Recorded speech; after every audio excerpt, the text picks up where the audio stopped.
आज देखो बेटे अपन को डिस्कस करना है कोलेनकाइमा। कोलेनकाइमा में ये टर्म किसने दिया था, एक तो हमें ये बात याद रखनी है। तो स्लीडन जी का नाम हम पहले सुन चुके हैं सेल थ्योरी में, और इन सेल्स का कैरेक्टरिस्टिक फीचर क्या है वो देखो।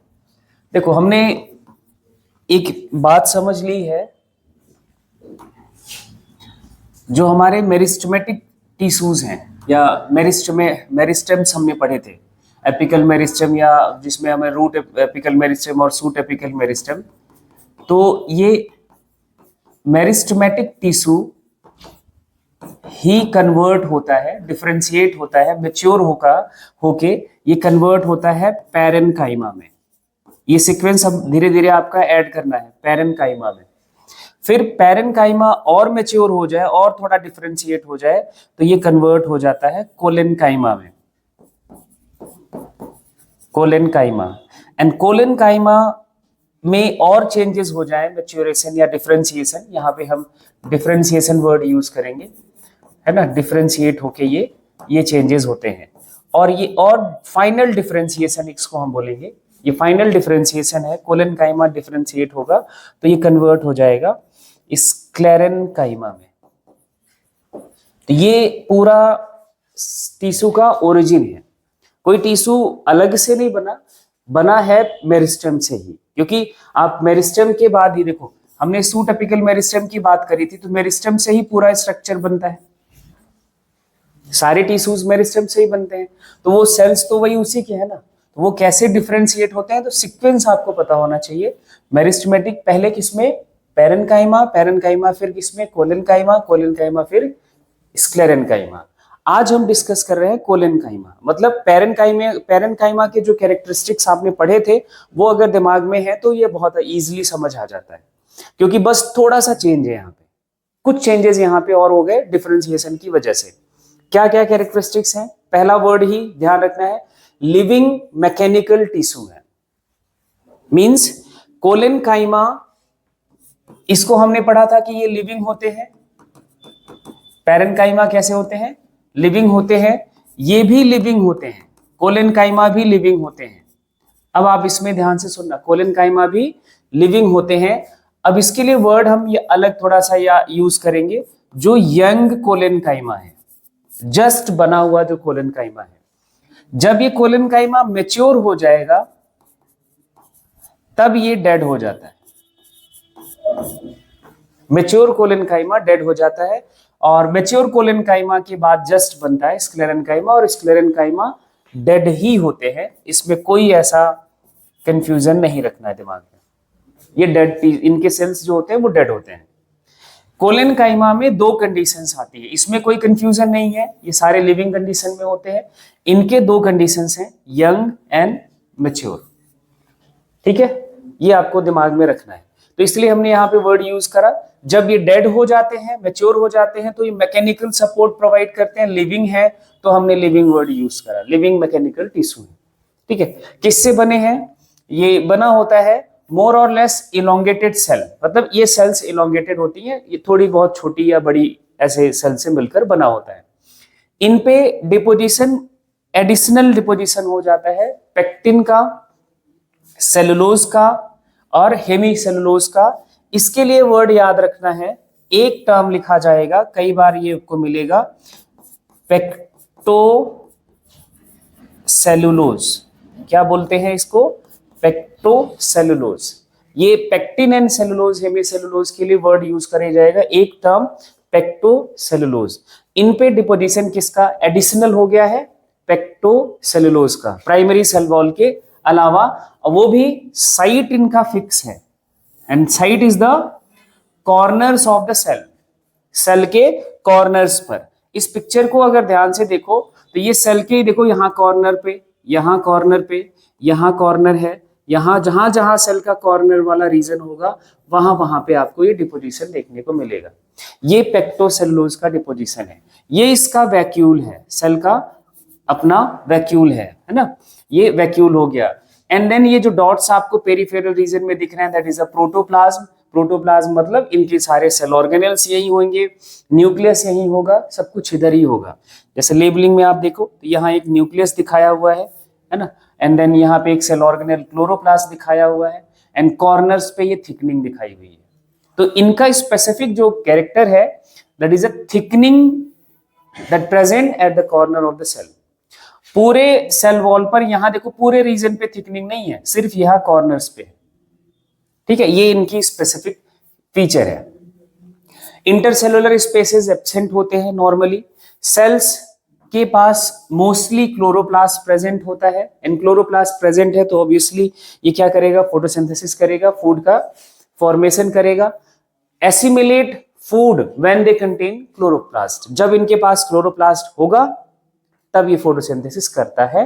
ये इनका एक फंक्शन है, ये आपको ध्यान रखना होगा, ठीक है। जैसे हमने पढ़ा था कि पैरेन्काइमा का फंक्शन क्या है, मेन फंक्शन की बात आती है तो हमने बोला था स्टोरेज ऑफ फूड, ठीक है। इनका क्या मेन फंक्शन बोलोगे, mechanical support, but when chloroplast is present then they assimilate the food, ठीक है। ये इनका फंक्शन हो गया, ये इस पिक्चर को ध्यान रखना है। और उसके बाद कहाँ ये प्लांट बॉडी में मिलेगा, अकरेंस, प्लांट बॉडी में इसका अकरेंस क्या है। पहली बात, पैरेन्काइमा यूनिवर्सल टिश्यू था और ये यूनिवर्सल नहीं है। यूनिवर्सल टिश्यू बोलने का पर्पस क्या है, that tissue is present each and every organ of the plant, हर प्लांट के ऑर्गन में वो प्रेजेंट है, ठीक है। But collenchyma is not present in each and every organ of the plant या each and every part of the plant, ठीक है। तो ये यूनिवर्सल नहीं होते। पहली बात, कहां मिलेगा, स्टेम, जो हर्बेसियस स्टेम है, मतलब हर्ब्स हैं, बिल्कुल छोटे जो प्लांट होते हैं, डाइकॉट प्लांट है, उनके स्टेम में मिलता है, ठीक है। यंग डाइकॉट जो स्टेम है, बिल्कुल जस्ट न्यूली फॉर्म्ड स्टेम है, उन्हीं स्टेम्स में मिलेगा। जस्ट एपिडर्मिस के नीचे, हमने एपिडर्मिस पढ़ा, एपिडर्मिस के जस्ट नीचे ये प्रेजेंट होते हैं। डाइकॉट अगर स्टेम है तब प्रेजेंट होता है, ठीक है। दो फॉर्म में है, दो एग्जांपल आपको ये स्पेशल याद रखने हैं। या तो ये होमोजेनस फॉर्म में है, होमोजेनस का मतलब कॉन्टिन्यूअस एक लेयर है इनकी, तो वो इसका एग्जांपल हमें याद रखना है सनफ्लावर का स्टेम, ठीक है। या फिर पैचेस में देखने को मिलता है कुकुरबिटा में। कुकुरबिटा स्टेम मतलब जो आपके कद्दू, जो से पंपकिन एंड ये आपका वाटरमेलन, मस्कमेलन, इनके जो स्टेम्स होते हैं उनमें मिलता है। और इन स्टेम्स की एक बड़ी इंटरेस्टिंग फीचर है इन स्टेम्स का, इनके स्टेम्स एंगुलर होते हैं, सर्कुलर नहीं होते। कैसे होते हैं, एंगुलर होते हैं। आउटलाइन अगर देखा होगा इनके स्टेम्स का, ऐसे आपको एंगुलर ऐसा स्टेम देखने को मिलता है, इधर भी ऐसा ही कर्वेचर होता है। और इनके इन जो कॉर्नर्स हैं यहां पे कोलेनकाइमा के टिश्यूज प्रेजेंट होते हैं पैचेज में। तो ये कॉन्टिन्यूअस एक लेयर नहीं बनाते हैं, ये पैचेज में होते हैं, स्कैटर्ड होते हैं। ये आपको याद रखना है कुकुरबिटा स्टेम, जिनका एंगुलर स्टेम होता है। एंगुलर स्टेम का होने का रीजन ही यही है। अभी जब हम एनाटॉमी में बात करेंगे, इंटरनल स्ट्रक्चर ऑफ स्टेम की बात करेंगे, तो ये स्टेम पढ़ना भी है। एक नॉर्मल स्टेम पढ़ना है, एक ये कुकुरबिटा का पढ़ना है, तो दोनों में आपको पता चल जाएगा डिफरेंस क्या है। कोलेनकाइमा हाइपोडर्मिस बनाता है, एपिडर्मिस ये सबसे बाहर वाली लेयर, उसके बाद ये हाइपोडर्मिस कहा जाएगा। डाइकॉट स्टेम है तो वहां हाइपोडर्मिस प्रेजेंट होता है, that is made up of collenchymatous tissue. Clear है। कोलेनकाइमा के, अब जैसे बात करें जाए आपसे, एपिडर्मिस किससे बना होता है, तो आप बोलोगे पैरेन्काइमेटस टिश्यू से, है ना, वो उसमें मॉडिफिकेशंस भी होते हैं। अब हाइपोडर्मिस किससे बना है, तो आप बोलोगे कोलेनकाइमेटस टिश्यू से। अब आप जब इंटरनल स्ट्रक्चर पढ़ोगे ना, तब ये सारे पॉइंट्स वहां पे यूज होंगे। अगर आपसे मैं पूछूं कि कॉर्टेक्स किससे बना है, कॉर्टेक्स, जनरल कॉर्टेक्स, तो पैरेन्काइमेटस टिश्यू से। किससे बना है, पैरेन्काइमेटस टिश्यू से। ऐसे ही अब जैसे हमने जाइलम पढ़ लिया है, तो जाइलम हमें पता है कि वेस्कुलर बंडल का पार्ट है और जाइलम के कंपोनेंट्स पता है। ऐसे हम फ्लोएम पढ़ेंगे तो उनके सारे कंपोनेंट्स पता हो जाएंगे, ठीक है। जो डेड पार्ट है प्लांट का, स्टेम का या रूट का, वो बना होता है किससे, स्क्लेरेन्काइमेटस टिश्यू से, ठीक है। तो डाइकॉट स्टेम की बात हो गई। सेल्स ऑफ कोलेनकाइमा फ्लेक्सिबल होता है। क्यों फ्लेक्सिबल होता है, क्योंकि इसके पास डिपोजिशन किसका है, पेक्टिन का और सेलुलोज का। ये दोनों का नेचर कैसा होता है, ये दोनों का नेचर होता है हाइड्रोफिलिक। कैसा? हाइड्रोफिलिक, मतलब ये वाटर के साथ इनका पॉजिटिव इंटरेक्शन है, they can track the water molecule, और जब वाटर मॉलिक्यूल आ जाता है तो ये स्वेल कर जाते हैं और ये इलास्टिसिटी का नेचर आ जाता है। ठीक है, तो इलास्टिक जहां कोलेनकाइमा है वो इलास्टिसिटी प्रोवाइड करेगा उस प्लांट के पार्ट को। क्लियर? और फ्लेक्सिबिलिटी इन्हीं की वजह से डाइकॉट स्टेम में आती है। एक अच्छा सवाल ये भी है कि डाइकॉट स्टेम फ्लेक्सिबल होते हैं, मोनोकॉट स्टेम नहीं फ्लेक्सिबल होते हैं as compare to each other. तो उसका रीजन यही है। डाइकॉट स्टेम में आपको क्या मिलता है? कोलेनकाइमा एपिडर्मिस के जस्ट नीचे, बट मोनोकॉट स्टेम में एपिडर्मिस के नीचे कोलेनकाइमेटस टिश्यू नहीं है। वहां पे कोलेनकाइमेटस टिश्यू नहीं होता, वहां पे एपिडर्मिस के जस्ट नीचे स्क्लेरेनकाइमेटस से बना हुआ मिलता है हाइपोडर्मिस, जो कि डेड टिश्यू है। ठीक है, ये दोनों का डिफरेंस रहता है। और एक और आपको ये रीजन देखने को मिलता है प्लांट के पास, जो आपने पढ़ा था लीफ मॉर्फोलॉजी वाले चैप्टर में, तो लीफ का पेटियोल और मार्जिन, ये इसको हमने बोला था पेटियोल। ठीक, तो इस पेटियोल में और लीफ के मार्जिन्स पर, मार्जिन बोले तो ये जो इसका बिल्कुल किनारे वाला हिस्सा होता है, ये मार्जिन्स पर अगर आप ध्यान से देखोगे तो थोड़े अलग से सेल्स दिखते हैं। इन मार्जिन्स पर और पेटियोल में भी कोलेनकाइमेटस टिश्यू प्रेजेंट होता है, और इनका काम क्या है? लेमिना को, ये जो लेमिना है इसको बचाता है हाई स्पीड की विंड जब हाई स्पीड हो जाती है उससे बचाता है। जब लीफ फ्लैटरिंग करता है तो फ्लैटरिंग से लीफ के फटने का डर होता है, टीयरिंग का डर होता है, तो वो टीयरिंग से लीफ को प्रोटेक्ट करता है दिस कोलेनकाइमेटस टिश्यू। ठीक है, तो एक ये बात आपको ध्यान रखना है, margins of leaf lamina and petiole of leaves also bears collenchyma, it protect lamina margin bye cracking by the action of wind. जब विंड का स्पीड बढ़ता है तो उससे बचाता है। कोलेनकाइमा एब्सेंट होता है मैच्योर प्लांट बॉडी में। मैच्योर प्लांट मतलब जब वो वुड में कन्वर्ट हो जाता है तो वहां कोलेनकाइमा नहीं होता, सिर्फ स्क्लेरेनकाइमा होता है। ये आपको ध्यान रखना है। इनका फंक्शन क्या है? तो फंक्शन हमने देख ही लिया है, मैकेनिकल और बायोलॉजिकल रोल दोनों है। मैकेनिकल मतलब मैकेनिकल स्ट्रेंथ देता है, सपोर्ट देता है, जैसे लीफ के मार्जिन्स पे देख लिया, पेटियोल पे देख लिया, फ्लेक्सिबिलिटी को हमने देख लिया।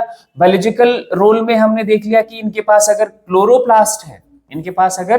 क्लोरोप्लास्ट है तो ये फोटोसिंथेसिस भी करता है ना, ये फोटोसिंथेसिस भी करता है, मतलब मेटाबॉलिज्म चलता है, तो मेटाबॉलिज्म में भी इनका इन्वॉल्वमेंट है।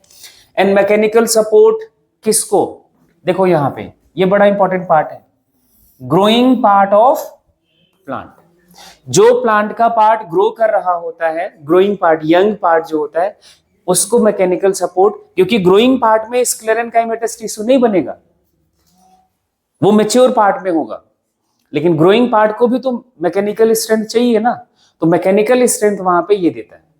तो ये भी ध्यान रखना कि सामने से क्वेश्चन कैसा पूछा जा रहा है कि ग्रोइंग पार्ट है या मैच्योर पार्ट है, उसका जो मैकेनिकल सपोर्ट प्रोवाइड करने का टिश्यू हम उसके हिसाब से डिसाइड करेंगे। फोटोसिंथेसिस ये हमने देख ही लिया था, ये बायोलॉजिकल रोल है या वाइटल एक्टिविटी है। वाइटल एक्टिविटी का मतलब होता है लिविंग एक्टिविटीज। ठीक है, तो फोटोसिंथेसिस एक मेटाबॉलिज्म है, तो वाइटल एक्टिविटीज चल रही हैं। एंड नेक्स्ट टिश्यू है आपका स्क्लेरेनकाइमा। कोलेनकाइमा की बस इतनी सी कहानी है, कोलेनकाइमा में ज्यादा कुछ नहीं है, हाँ लेकिन है, इंपॉर्टेंट है, ध्यान रखना। स्क्लेरेनकाइमा टर्म दिया था मेटेनियस ने, पहला ये वर्ड याद रखना है। मेन फीचर में सबसे पहला टर्म ये डेड मैकेनिकल टिश्यू, ये लिविंग विविंग नहीं होता, ये डेड है। प्रोटोप्लाज्म बिल्कुल एब्सेंट है, मैकेनिकल स्ट्रेंथ प्रोवाइड करता है और कुछ नहीं। हमारा जो वुड है, जो हम फर्नीचर में यूज करते हैं प्लांट का, वो पार्ट जिससे भी हम एज अ वुड यूज करते हैं, वो सब स्क्लेरेनकाइमेटस है। ठीक है, सेल्स इनके लॉन्ग, नैरो, थिक वॉल्ड होते हैं, लिग्निफाइड होते हैं, मतलब यहाँ पे डिपोजिशन और हो गया किसका, लिग्निन का। किसका? लिग्निन का। एक और वर्ड याद कर लेना, सुब्रिन का भी डिपोजिशन होता है। ठीक है, इसके साथ हमने पीछे देख ही लिया था क्या? पेक्टिन का डिपोजिशन। क्या और डिपोजिशन? सेलुलोज का डिपोजिशन। ये सारे डिपोजिशंस हैं सेल को मारने के लिए। सेल मरता है इन्हीं के डिपॉजिट होने की वजह से, नहीं तो नहीं मरता। ठीक है, लिग्निफाइड होता है, विदाउट प्रोटोप्लास्ट है, कोई इसके पास साइटोप्लाज्मिक कंटेंट नहीं होता है, डेड होते हैं, बिकॉज मैच्योरिटी पे ये इनके पास कोई प्रोटोप्लास्ट बचता ही नहीं है। कहाँ मिलेगा? पहला वर्ड देखो, हाइपोडर्मिस ऑफ मोनोकॉट स्टेम। मैंने पहले ही बोला डाइकॉट स्टेम के एपिडर्मिस के नीचे हाइपोडर्मिस किससे बना हुआ है? कोलेनकाइमा से। और वही मोनोकॉट का स्टेम आ जाए तो किससे बना हुआ है? स्क्लेरेनकाइमा से। ये क्लियर हो गया। इसका फंक्शन क्या है? मैकेनिकल सपोर्ट प्रोवाइड करना, मैकेनिकल स्ट्रेंथ देना प्लांट ऑर्गन्स को, मतलब मेन स्टेम है, मेन ट्रंक है। आप 100 फीट बड़े पेड़ देखते हो तो मैकेनिकल जो सपोर्ट, स्ट्रेट सीधा खड़ा होने के लिए जो स्ट्रेंथ आती है ड्यू टू दिस स्क्लेरेनकाइमेटस टिश्यू। अब आपने वो लाइनेजेस देखे होंगे जो क्रीपर्स होते हैं, जो रेंग के चलते हैं पौधे या दूसरे सपोर्ट पे चढ़ते हैं, हाँ मनी प्लांट जैसा है, तो उनमें इन टिश्यूज का एब्सेंस होता है या बहुत कम होते हैं, नहीं वो स्ट्रेट मैकेनिकल सपोर्ट नहीं मिल पाता, तो वो सीधे अपराइट नहीं हो सकते। ठीक है, इनके पास डिफरेंट टाइप के पिट्स होते हैं, various types of pits are present. Pits क्या है? दैट इज द नॉन या अनडिपोजिटेड या unlignified area of the cell wall. जो प्लांट का सेल वॉल है उन पे लिग्निन जहां पे डिपॉजिट ना हो, डिपोजिशन ना हो, वो आपको हमने बोला था पिट कहा जाता है। पिट हमने पढ़ा था दो टाइप का, एक को हमने बोला था क्या? सिंपल पिट। क्या बोलते हैं? सिंपल पिट, एक सर्कल से रिप्रेजेंट करा जाता है। एक को हमने बोला था क्या? बॉर्डर्ड पिट। और इसको हम कैसे रिप्रेजेंट करते हैं? डबल सर्कल से। ठीक है, अब ये तो हमारा हो गया एलएस। अगर आप इसका ये टीएस है, सॉरी एलएस पे अगर देखते हैं तो ये हमारा अगर सेल वॉल है तो डिपोजिशन, ये इधर हमने प्राइमरी वॉल मान लिया, ये पूरा होगा। सेकेंडरी वॉल जो हमारी डिपॉजिट होएगी वो कुछ इस तरह से एब्सेंट होएगी। ठीक है, और अगर यही हमारा यहां अगर हम बात करें तो कुछ इस तरह से बॉर्डर्ड पिट में ये डिपोजिशन कुछ ऐसा हो जाता है, बाहर की जो प्राइमरी वॉल है वो भी और सेकेंडरी वॉल है वो भी, इस तरह से इनका डिपोजिशन होता है। तो ऐसा आउटलाइन आता है, एक इसका सर्कल बन जाता है, एक इसका सर्कल बन जाता है। ठीक है, तो बॉर्डर्ड पिट एंड सिंपल पिट से भी आपसे सवाल बनता है और वो हम आगे देखेंगे कहाँ प्रेजेंट है और कहाँ नहीं प्रेजेंट है। एंड टाइप्स ऑफ स्क्लेरेनकाइमा, ये बहुत ही आसान है। Thank you.